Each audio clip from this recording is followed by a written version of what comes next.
Hi guys, I want to read you a story that I've written just recently. It's only a short story, um, but I thought it might be good to do. First of all, the housekeeping. I'm smoking my cobbit, not my cobbit, the cob pipe, and in it I've got Hobbit Swede, which is one of my favourite aromatics, and I'm hoping to make my own because I've got some tobacco coming that should allow me to make a similar thing, not quite as you've got it in the States, but near enough, I hope.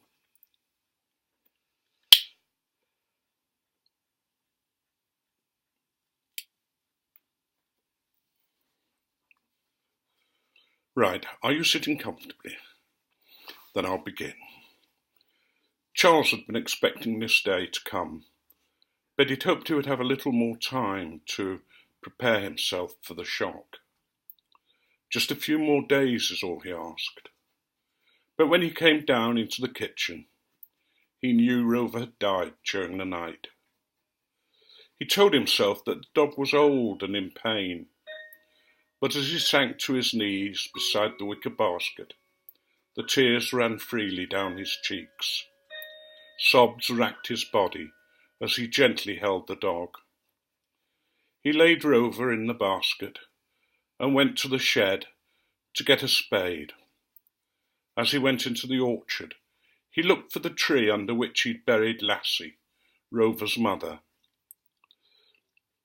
When he found it, he was careful not to dig too close to her grave, but close enough so that they might lie together in death as they had in life. Having dug the grave, he went into the house, and gently carrying the old dog to the grave, he laid him in it, covering him with his blanket, so the soil wouldn't touch him. He carefully filled in the grave, making sure the earth was firmly patted down, and the turf returned.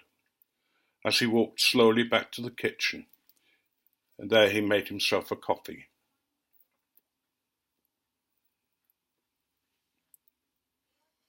Having dug the grave, he went into the house. It had been a month since Rover had died, and Charles had convinced himself he couldn't face having another dog. He missed Rover, but the thought of training another dog seemed just too much. What dog could possibly replace Rover? He was everything one could wish for: loving, intelligent, friendly, and he could control sheep and cattle on the farm as if by magic. All Charles had to do was open the gate and send the dog away. A few minutes would pass, and over the hill would come the sheep, followed by Rover. Charles knew he couldn't afford to buy another sheepdog, however much he wanted to. Since his wife had died, he'd let things go a bit at the farm, and he'd lost interest in things. After all, he himself was getting on, and there didn't seem any point in keeping a pedigree herd and purebred Wensleydale long-hair sheep. Charles called in at the vents to pay his monthly bill, only to be told that one of the best sheepdogs in the area had had a litter and that they were ready for sale. He pointed out that he couldn't afford a new dog, and he also muttered something about packing it all in. As he left, the vet looked worried. He knew Charles couldn't afford to retire. These days, when a hill farmer talked about packing it all in, he usually ended up hanging from a rafter in the barn. The next night, Charles was just finishing his tea when there was a knock at the door. The caller was Bert, the sheepdog breeder, who came in and sat down and said he'd just be called because he heard about Rover.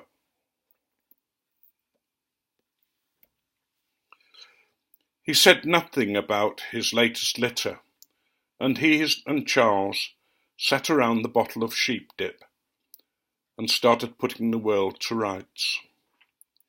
As they did so, Charles noticed something moving under Bert's coat. A little brown and white tail appeared, wagging above the top button of the coat, and this was followed by two small eyes and a nose under the bottom button. They quickly disappeared, and Bert didn't react, and Charles thought he'd imagined it. The time quickly passed, and Bert stood up to leave.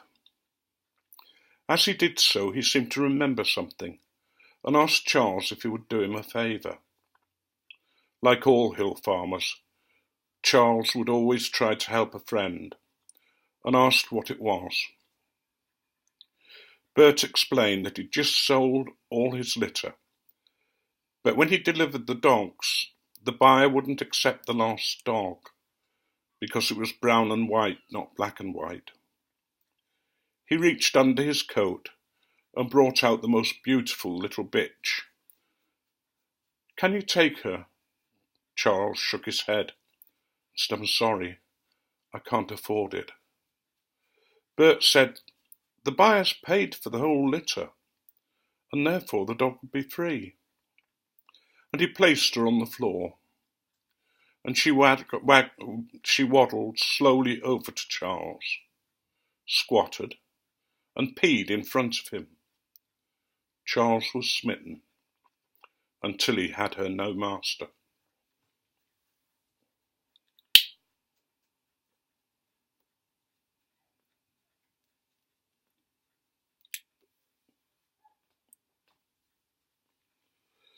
I'd be grateful if you'd let me know whether it works, me reading a story like that.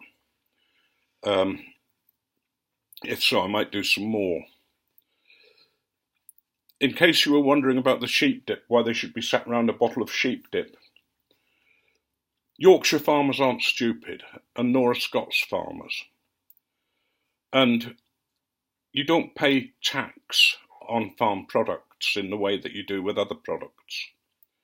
So they had a bottle of whiskey named Sheep Dip made, a brand of whiskey that they could buy as sheep dip and put it in the tax box as sheep dip, and the taxman would assume that it was dip for the sheep, not whiskey for the farmer.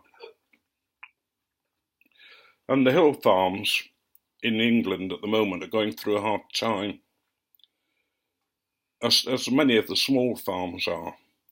There are the big farms that have been brought up by companies and by firms that intend to make them even bigger. And some of them are trying to make farms in the same way that you have in the States, thousands and thousands of cows in barns and that kind of thing, maybe. But the ordinary farmer, most of them can't afford to retire. And as they get older, more and more are hanging themselves as a way out, or shooting themselves. And suicide amongst the farmers is quite high. When I was a vicar, we were given leaflets from the Samaritans, a group that is there for people who are going to commit suicide and who want somebody to talk to, and hopefully not to do it. So that was the story that I just sort of put together.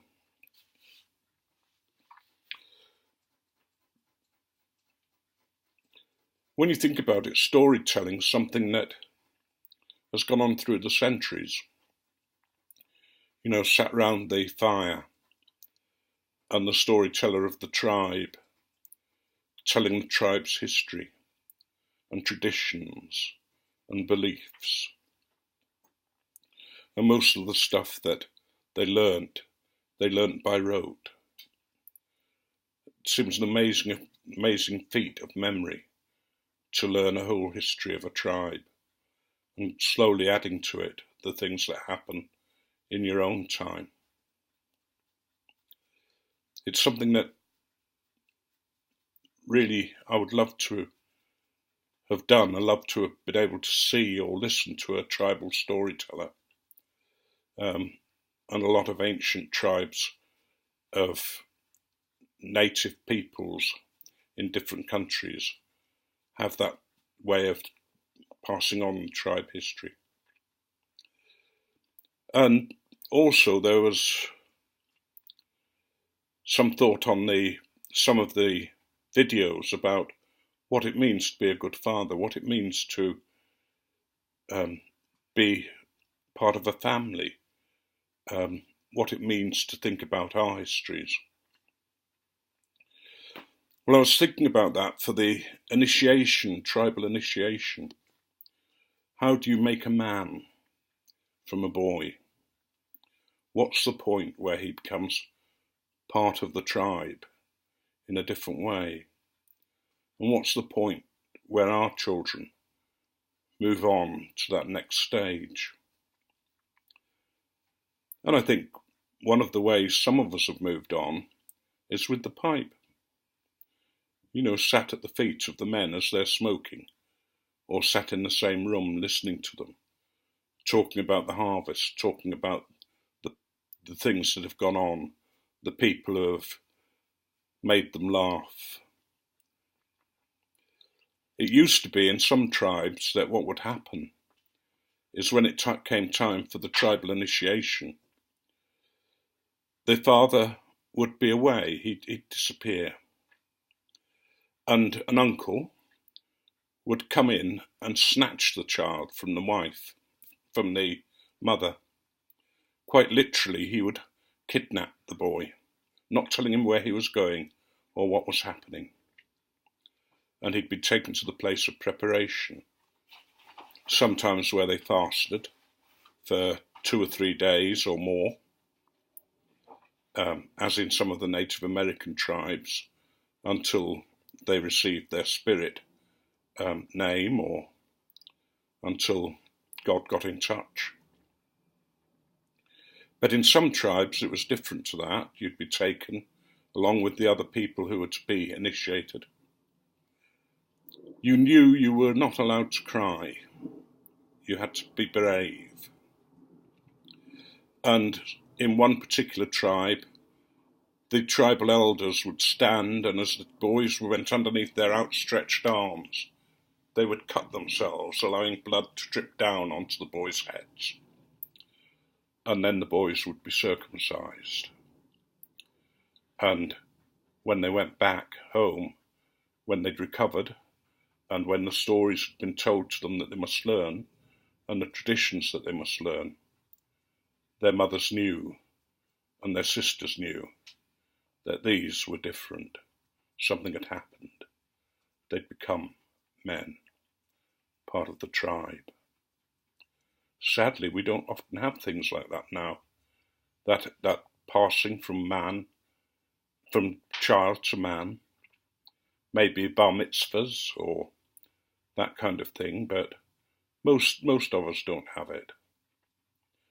And if you think even baptism, which is the initiation that many of us have gone through, is a very gentle affair, a man in a frock, and we dressed as a little girl in white robes, and water sprinkled on our head. Not really a male rite of passage. And I think as men we need to find those rites of passage, those things that make us a man and that hold us together, that give our sons that knowledge that they've passed into the adult realm. Or maybe I'm wrong. Let me know what you think anyway. And I'm not going to finish with a joke today, I'm afraid. I don't want to get you reliant on them, and I'm beginning to run out of ideas. I still have some in the handbag somewhere, but they're not really ones that I could tell usefully. I mean, most of them I told in the factory, or were told in the factory. And believe me, they'd make even a street girl's hair curl, and certainly are not fit for gentlemen of your grace and ladies of your high position.